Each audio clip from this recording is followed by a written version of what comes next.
Hello friends, मेरे channel में आप सभी लोगों का बहुत बहुत स्वागत है। फ्रेंड्स, यदि आप लोगों ने मेरे चैनल को सब्सक्राइब नहीं किया है तो पहले मेरे चैनल को सब्सक्राइब कीजिए, जिससे मेरे द्वारा बनाए हुए वीडियोस आप सभी लोगों तक पहुंचते रहें। फ्रेंड्स, आज हम असेक्सुअल रिप्रोडक्शन अर्थात अलैंगिक जनन पर डिस्कशन करेंगे। असेक्सुअल रिप्रोडक्शन कहते किसे हैं? तो फ्रेंड्स, जैसा आप जानते हो कि कोई भी एक जीव है और एक जीव से ही अपने ही समान एक नए जीव का जन्म होना या नए जीव का उत्पन्न होना असेक्सुअल रिप्रोडक्शन कहलाता है। कहने का मतलब है कि एक ही पौधे के द्वारा अपने समान नए पौधे का उत्पन्न होना ही असेक्सुअल रिप्रोडक्शन कहलाता है।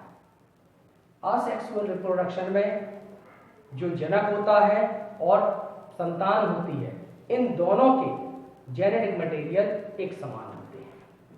जैसे जनक और जो है संतान, तो इन दोनों का जेनेटिक मटेरियल जो होता है एक समान होता है। असेक्सुअल रिप्रोडक्शन के फलस्वरूप जो उत्पन्न संतान होती है, इसे पूर्वजक कहते हैं, अर्थात क्लोन कहते हैं। असेक्सुअल रिप्रोडक्शन की अनेक विधियां हैं, तो वो एक एक करके देखते हैं। कौन सी विधियां हैं? Number 1,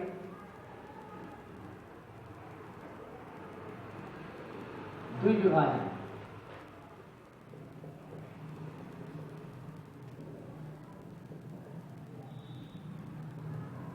binary fission. सेकेंड है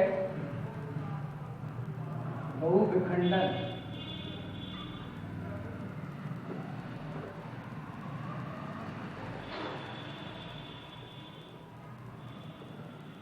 मल्टीपल फिजन। थर्ड है मुकुलन।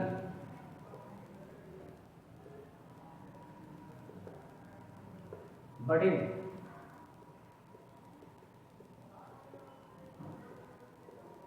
फोर्थ है बीजाणु जनन।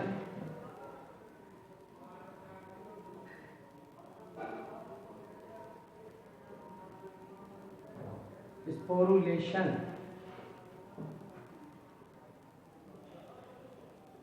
नेक्स्ट फिफ्थ है खंडीभवन।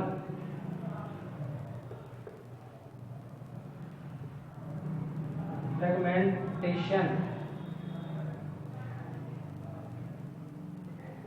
और सिक्स है जिसे कहते हैं पुनरुद्भवन।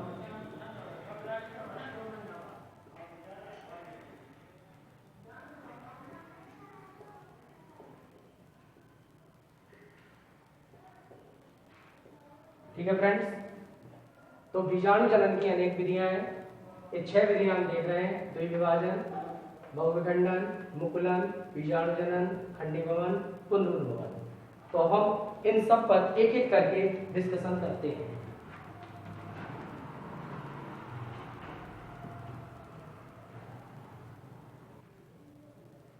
द्विविभाजन। द्विविभाजन जैसा नाम से ही आप समझ रहे हैं, द्विविभाजन यानी कि दो समान भागों में विभक्त हो जाना। इसमें क्या होता है, एक ही जीव भाग लेता है और वो भी एक कोशिकीय जीव होते हैं। एक कोशिकीय जीव जानते होंगे, अमीबा है, पैरामीशियम है, यूग्लिना है। तो एक कोशिकीय जीवों में ही होता है। और जब एक कोशिकीय जीव में समसूत्री विभाजन होता है तो जो एक जीव है वो दो समान भागों में विभक्त हो जाता है। इस प्रक्रिया को हम द्विविभाजन कहते हैं, है ना। जैसे अमीबा है तो ये एक जीव है, ठीक है ना। अब इसमें क्या होगा, समसूत्री विभाजन। तो समसूत्री विभाजन के फलस्वरूप ये जो जीव है ये दो समान भागों में विभक्त होने लगेगा, ठीक है ना। तो दो समान भागों में जब एक ही जीव दो समान भागों में विभक्त हो जाता है तो इस प्रक्रिया को हम कहते हैं द्विविभाजन, ठीक है ना। सेकेंड हेडिंग,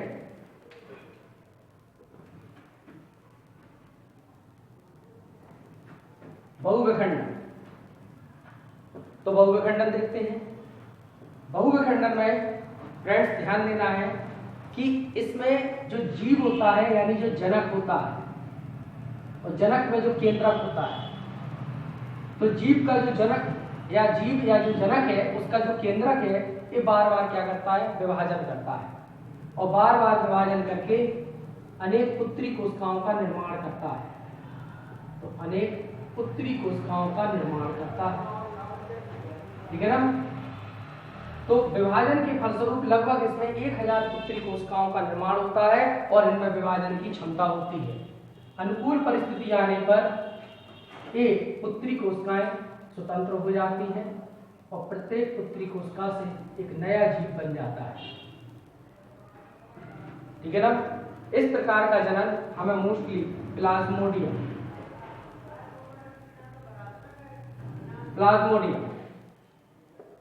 अमीबा में स्पष्ट रूप से देखा जा सकता है। प्लाज्मोडियम जानते हैं, मलेरिया परजीवी, ठीक है ना। तो ये है सेकेंड केस में आपने देखा डेफिनेशन, इसको परिभाषित कैसे कर सकते हैं कि इसमें जो एक ही जीव है, इसमें जो केंद्रक है, ये केंद्रक बार बार विभाजन करता है, विभाजन के फलस्वरूप अनेक क्या बनती हैं, पुत्री कोशिकाएं बनती हैं। पुत्री कोशिकाएं लगभग जो बनती हैं उनकी संख्या 1000 होती है और इनमें विभाजन की क्षमता होती है। अनुकूल परिस्थिति आने पर ये स्वतंत्र हो जाते हैं और एक नए जीव का निर्माण कर देते हैं। इसके अंतर्गत एग्जाम्पल है प्लाज्मोडियम, मलेरिया परजीवी या फिर अमीबा, ठीक है ना। अब इसके बाद थर्ड मुकुलन। मुकुलन में देखते हैं फ्रेंड्स, इसमें भी एक जीव होता है, ठीक है ना। मुकुलन में एक जीव है, उसके शरीर पर एक उभार बनने लगता है, कहीं पर भी एक उभार का निर्माण होने लगता है। जो उभार रूपी ये रचना बनती है, तो उभार रूपी जो ये रचना बनती है, इस रचना को हम कहते हैं बड़, इसी को कहते हैं मुकुल, ठीक है ना। इसी को क्या कहते हैं, मुकुल कहते हैं। और यह क्रिया ही मुकुलन कहलाती है।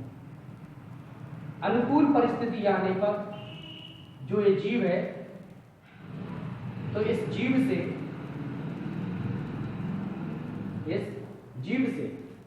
जो वर्ड है, ये वर्ड अलग हो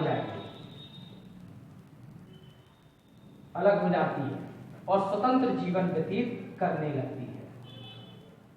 स्वतंत्र जीवन व्यतीत करने लगती है, तो जीवन अलग हो गई है और एक स्वतंत्र जीवन व्यतीत करने लगती है। इस क्रिया को हम कहते हैं मुकुलन। समझ में आया होगा कि इसमें एक ही जीव के शरीर पर, ठीक है ना, एक उभार रूपी संरचना बनने लगती है। इस संरचना को बड़ या मुकुल कहते हैं, ठीक है ना। अनुकूल परिस्थिति आने पर एक जीव के शरीर से एक बड़ अलग हो जाती है और स्वतंत्र जीवन यापन करने लगती है। इस क्रिया को हम मुकुलन कहते हैं। यह क्रिया मुख्य रूप से हाइड्रा और ईस्ट में स्पष्ट रूप से देखी जा सकती है, ठीक है फ्रेंड्स। अब नेक्स्ट पॉइंट, बीजाणु जनन, स्पोरुलेशन। स्पोरुलेशन किसे कहते हैं? तो फ्रेंड्स आप लोगों को मालूम होना चाहिए, कक्षा 11 में आप कवक और शैवाल के बारे में पहले से भी पढ़ चुके हो। तो हम जानते हैं कि कवक और शैवाल में बीजाणु बनते हैं। जो बीजाणु बनते हैं वो एक कोशिकीय और पतली गुत्ती वाले होते हैं और इनके ही द्वारा एक नए पौधे का निर्माण बीजाणु जनन कहलाता है। देखिए फिर से, कवक या शैवाल में बीजाणु बनते हैं जो एक कोशिकीय पतली गुत्ती वाले होते हैं। इनमें जर्मिनेशन यानी अंकुरण होता है और अंकुरण द्वारा ही नए पौधे का निर्माण बीजाणु जनन कहलाता है। जो बीजाणु जनन है उसकी अनेक विधियां हैं, तो उन विधियों को हम एक एक करके देखते हैं। फर्स्ट है चल बीजाणु यानी कि जूस को। यूलोथ्रिक्स में जनन बीजाणु द्वारा होता है। चल बीजाणुओं का निर्माण अनुकूल परिस्थितियों में वर्धी कोशिकाओं में होता है। जो चल बीजाणुओं का निर्माण है वो अनुकूल परिस्थितियों में वर्धी कोशिकाओं में होता है, ठीक है ना। तो जो चल बीजाणुओं का निर्माण हो रहा है उसमें सबसे पहले बनती है बीजाणुधानी का निर्माण होता है और उस बीजाणुधानी के अंदर ही बीजाणुओं का निर्माण होता है। वो चल बीजाणु इसलिए कहते हैं क्योंकि वो कसाव युक्त होते हैं, इनमें कसाव पाए जाते हैं, ये बने हुए कसाव, तो ये कसाव युक्त होते हैं, ठीक है ना। और ये बनी हुई है बीजाणुधानी। अब क्या होता है कि अनुकूल परिस्थिति जब आएगी तो ये बीजाणुधानी फट जाती है और फटने पर एक जो चल बीजाणु है ये स्वतंत्र हो जाते हैं और जल में कुछ समय तक तैरते रहते हैं, ठीक है ना। जल में तैरने के पश्चात ये किसी आधार से चिपक जाते हैं और आधार से चिपकने के बाद एक नए जीव का निर्माण कर लेते हैं, तो ये विधि कहलाती है चल बीजाणु। सेकेंड, अचल बीजाणु, एप्लेनोस्पोर्स। राइजोपस व यूलोथ्रिक्स में जनन अचल बीजाणुओं द्वारा प्रतिकूल परिस्थितियों में होता है। राइजोपस व यूलोथ्रिक्स में जनन अचल बीजाणु द्वारा प्रतिकूल परिस्थितियों में होता है। इसमें भी जो अचल बीजाणु होते हैं वो कसाव रहित होते हैं। इनमें देख लीजिए कसाव नहीं है, एक कसाव रहित होते हैं जिस कारण से अचल है, स्थिर है, इसलिए अचल बीजाणु है। इनके चारों ओर एक पतली भित्ति वाला आवरण पाया जाता है और अनुकूल परिस्थिति आने पर एक नए जीव का निर्माण कर लेते हैं। थर्ड, पालमेला अवस्था यानी पालमेला स्टेज। जल की कमी होने पर कुछ जीवों की कोशिकाएं विभाजित होकर अचल बीजाणु बना लेती हैं। जल की कमी होने पर कुछ जीवों की कोशिकाएं विभाजित होकर अचल बीजाणु बनाती हैं जो म्यूसिलेज आवरण से घिरी होती हैं, इसे हम पालमेला कहते हैं। देखिए इस चित्र में ये म्यूसिलेज का आवरण चारों ओर से घिरा हुआ है और इसमें ये पालमेला, ठीक है ना। तो ये है पूरा पालमेला अवस्था बनी हुई है। जब अनुकूल परिस्थिति आती है तो अनुकूल परिस्थिति आने पर म्यूसिलेज का आवरण खुल जाता है और ये स्वतंत्र हो जाते हैं और इनसे एक नए जीव का निर्माण हो जाता है।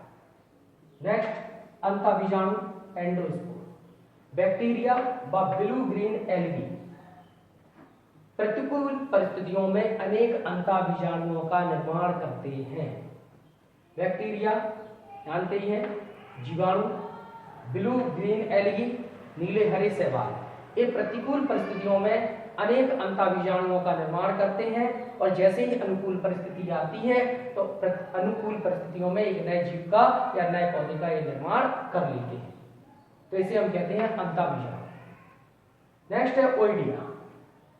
कभी कभी राइजोपस के जो कवक सूत्र होते हैं, देखिए ये चित्र बना हुआ है, इसमें जो है इसके कवक सूत्र, तो कभी कभी राइजोपस के जो कवक सूत्र हैं ये टूट जाते हैं और एक कोशिकीय ओइडिया का निर्माण करते हैं, ठीक है ना। इसी एक कोशिकीय ओइडिया से नए पौधे का निर्माण हो जाता है। नेक्स्ट, कोनिडिया द्वारा। कवक सूत्र का अग्रभाग कोनिडियोफोर का निर्माण करता है, ये कवक सूत्र है और कवक सूत्र का जो अग्रभाग होता है ये कोनिडियोफोर का निर्माण करते हैं, जिन पर एक कोशिकीय अनेक कोनिडिया लगे रहते हैं या फिर ये बहुकोशिकीय भी हो सकते हैं। तो जिन पर एक कोशिकीय या बहुकोशिकीय कोनिडिया विकसित होते हैं, जैसे एस्परजिलस, तो एस्परजिलस में आप देख रहे हैं कोनिडियोफोर पर अनेक एक कोशिकीय या बहुकोशिकीय कोनिडिया विकसित होते हैं और इन्हीं से ही एक नए पौधे का निर्माण होता है। नेक्स्ट है सुप्त बीजाणु, हिप्नोस्पोर। हिप्नोस्पोर एक मोटी भित्ति वाले अचल बीजाणु होते हैं जो प्रतिकूल परिस्थितियों में इनका निर्माण होता है और अनुकूल परिस्थिति आने पर एक नए जीव अर्थात एक नए पौधे का निर्माण कर लेते हैं, जैसे बाउचीरिया।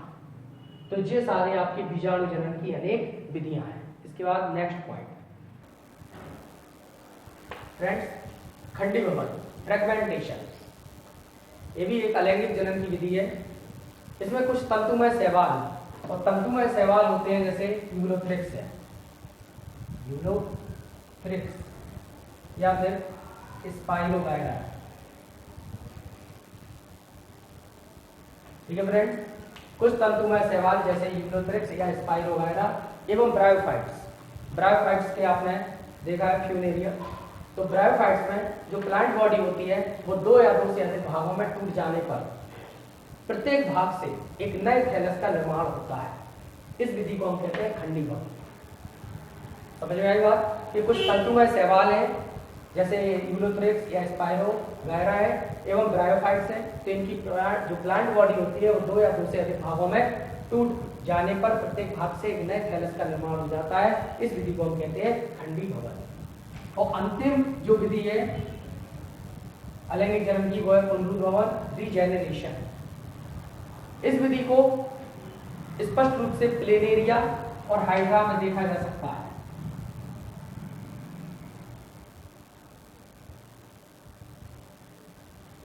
स्पष्ट रूप से इनमें देखा जा सकता है। किसी जीव के किसी भाग को काटकर नए जीव की उत्पत्ति पुनरुद्ध भवन कहलाती है। तो इसमें हम देखेंगे यहाँ पे कि जैसे हाइड्रा